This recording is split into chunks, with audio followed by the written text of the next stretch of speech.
Hi, I'm Dave from the Art of Teamwork. Now, many teams have been working remotely for some time now, and because of the coronavirus, it's likely to continue. During this time, teams have really had to adapt and change the way they communicate, the way they collaborate, and the way they plan their work. Now, we know this is a challenge and will continue to be a challenge for many teams. So today, I've got 5 tips for you to help your team as they continue to work remotely. Tip number 1 is to agree on the communications channels the team will use. There are so many options available today with email, Slack, Teams, Skype, Zoom, phone and text and so on. If your team are going to be able to communicate effectively with each other, then you need to agree as a team on which of these you are going to use and when.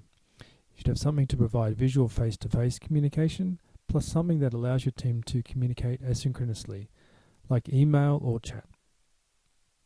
Set out which should be used and when, and what the expectations are. If you receive a question via chat or email, how long is a reasonable time for someone to wait for a response to that question? If you set out these expectations from the beginning, then you can really save the team from a lot of miscommunication and frustration. Tip number 2 is to give the team uninterrupted focus time. Now, research suggests that effective teams communicate in bursts and that allow time for focused work. Now, this isn't just about meetings, it's about responding to Slack messages, phone calls, emails. You give the team time in their day to just focus on doing their work and doing their deeper thinking, and then other times where they can focus on communications. Now, talk about this with your team and agree with them on times during the day when they would like their focus time to be. It could be one period during the day or a few times during the day. Tip number 3 is to use remote collaboration tools.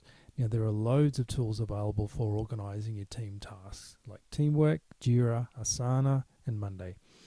And having a shared view with the team helps the team to see what is in progress and what is coming up. It makes it easy to see just what is going on with the team.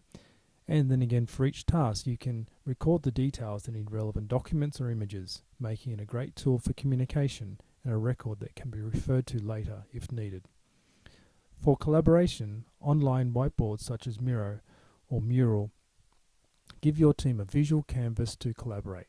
When working remotely, you can't just huddle around a whiteboard to discuss ideas, so it helps to have something visual everyone can see and edit.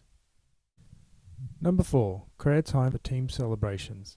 It's really easy to get stuck in the always working mode because you're at home, everyone else is at home, and there is the temptation to keep checking your phone or computer for messages or to send just one more email. But after weeks or months, you'll feel drained, the team will be drained because all you've been focusing on is work.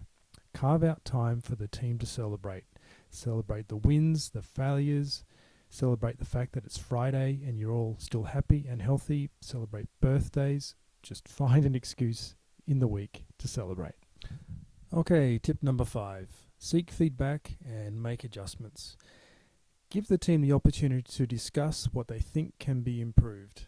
This can be during team meetings, having snap polls, or doing regular retrospectives.